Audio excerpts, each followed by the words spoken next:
Stony Landing is in Moncks Corner, South Carolina. It is on a bluff overlooking the Cooper River. It's inside the old Santee Canal Park, which is owned and operated by state-owned utility Santee Cooper. The house was built and completed about 1843 or so by Charleston merchant John Dawson. And what was good about this location, it was the furthest branch up the Cooper River that boats of some size could come up and unload their goods and go to the interior of South Carolina on a trading route. The site is rich with history and continues to be researched today. We choose historical locations over private residences because of our interest in history. I'm an archaeologist and anthropologist. Ashley's a historian. The excavation process for Stony Landing began with very detailed historical research of the genealogy of the family that occupied the house itself, the land that the house sits on, and the town that it sits in, and any events that may have impacted that property, the families that occupied the home. When we can't find documentation for history that we would like to verify, we do resort to other means. We basically attempt to communicate with the deceased occupants who lived on the property. Are you British? We actually got into this by personal experiences we had in childhood. Both of us had a lot of experiences in our lives, and we wanted to look for answers. We seem to gravitate towards plantations because the U.S., America, is just not that old of a country to begin with, so some of the most historical sites we have in our country are the early plantations that came about in the 1700s. This is called the Paranormal amp, and what it does, it emits positive and negative ions into the atmosphere, and the theory is that offers the spirits the energy that they need to manifest, to come through, to speak to us, to show themselves.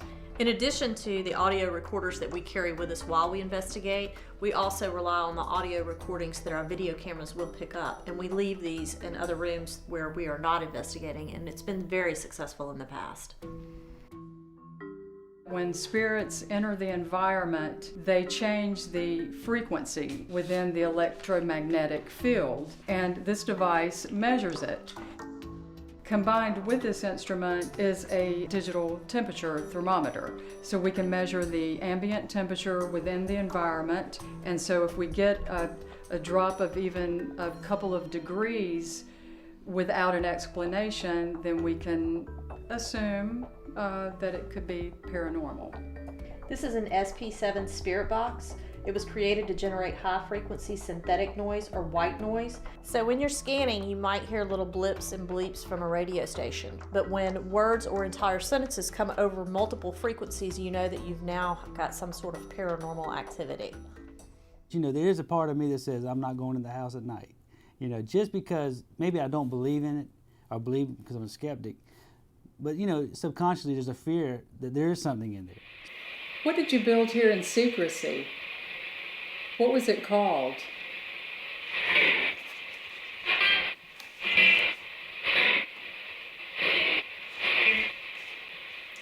The Little David was a semi-submersible torpedo boat, a secret weapon like the Hunley that was constructed here at Stony Landing in 1863 in secrecy. On the night of October 5th, 1863, the Little David with its crew, steam-powered, attacked the USS New Ironsides anchored in Charleston Harbor. It exploded, and the USS New Ironsides, while it didn't sink, had to be taken out of service for a period of time. One of the big reveals was finding out where the Little David was built, because it was built in secret. And we asked, if you go behind the home, it drops off, and there's a limestone wall back there that's kind of down in a gully. So the Little David was built over there by the brick kiln where the limestone wall is, beyond that hollow, next to Biggin Creek. Interestingly enough, there's actually a steel ring laying back there that people believe may have been from the building of the Little David. How long did it take you to build the Little David?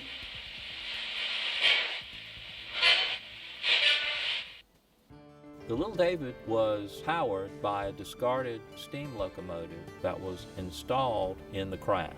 And it was believed that the Little David either was transported to Charleston by the nearby railroad station, or it was floated to Charleston on the Cooper River. And the mystery has been just that, a mystery. How did you get the Little David to Charleston?